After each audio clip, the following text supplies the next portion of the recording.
방금 이태호 상임위원이 말씀하신 대로 저희가 문서로 작성해서 배포할 예정입니다. 오늘 간단하게 오늘 다뤄졌던 그 이슈들 중에서 의미 있는 것들, 이런 것들 중심으로 간략하게 말씀을 좀 드리도록 하겠습니다. 세월호와 어느 누구도 지휘 라인에 있는 어느 누구도 제대로 불신하지 않았다.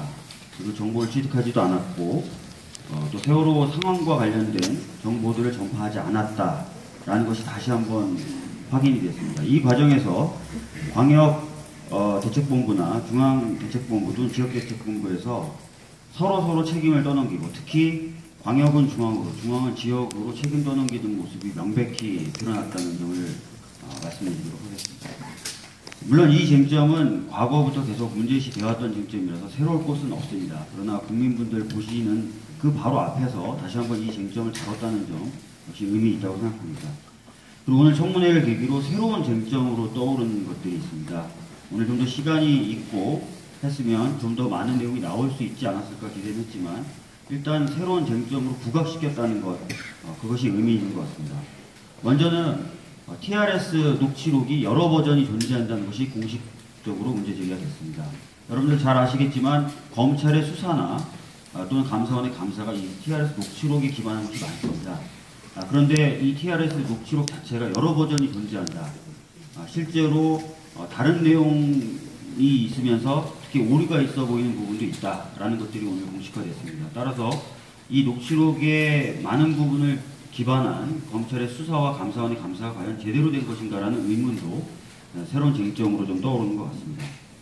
두 번째는 123 정장인 김경일이 참사 후 기자회견을 개최하면서 허위 사실을 유포합니다. 자기네들은 퇴선 명령을 했다, 방송을 했다라고 얘기를 합니다.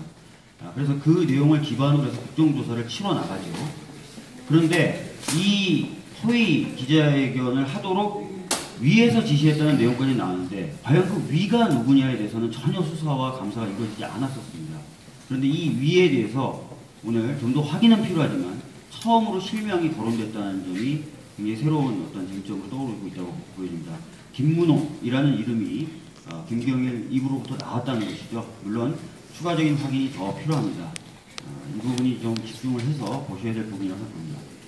세 번째로 123 정장을 비롯한 해경들이 최초에 구조했던 사람들, 이 사람들이 자기네들은 지금까지 계속해서 승객이라고 알아왔다라고 얘기하고, 오늘 이 자리에서도 승객이었다라고 얘기를 하지만 누가 봐도 분명하게 선원임을 알 수 있었다라는 정황들이 오늘 구체적으로 그리고 체계적으로 제시가 됐습니다.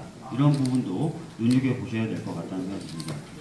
그리고 CN235기를 비롯한 고정익 비행기들의 역할, 그리고 이 고정익 비행기들에게 지시한 내용, 또는 이 고정익 비행기들이 취득한 정보의 소통 경로나 정보의 내용, 이런 것들이 좀 더 밝혀져야 된다는 부분이 공식적으로 문제제기가 됐습니다.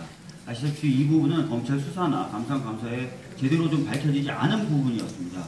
이 부분들이 공식적으로 좀 더 밝혀져야 될 부분이 문제제기 됐기 때문에 이것도 하나 눈여겨볼 의미를 가지고 있다고 생각하는 대목입니다.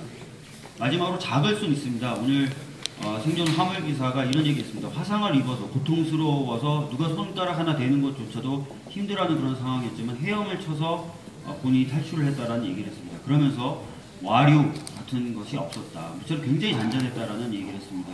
지금까지 해경은 그 세월호가 침몰하면서 발생하는 와류나 이런 것들을 걱정해서 함부로 본선을 접안시키지 못했다라는 얘기를 계속 했었는데, 화상을 입어서 제대로 움직일 수도 없는 이런 정도의 부상을 입은 사람들도 수영을 쳐서 다닐 수 있을 정도의 바다 상태였다는 것도 역시 증언을 통해서 나왔다는 점, 이 점도 작지만 눈여겨볼 부분이라고 생각합니다. 이런 쟁점들이 앞으로 더 나와야 될 것 같고요. 이미 나온 쟁점들은 더 밝혀져야 될 것 같습니다. 그래서 내일 모레 청문회도 많은 국민분들이 더 많은 관심을 보여주시고 참여해 주셨으면 좋겠다는 말씀드리면서 제 말씀 마치도록 하겠습니다.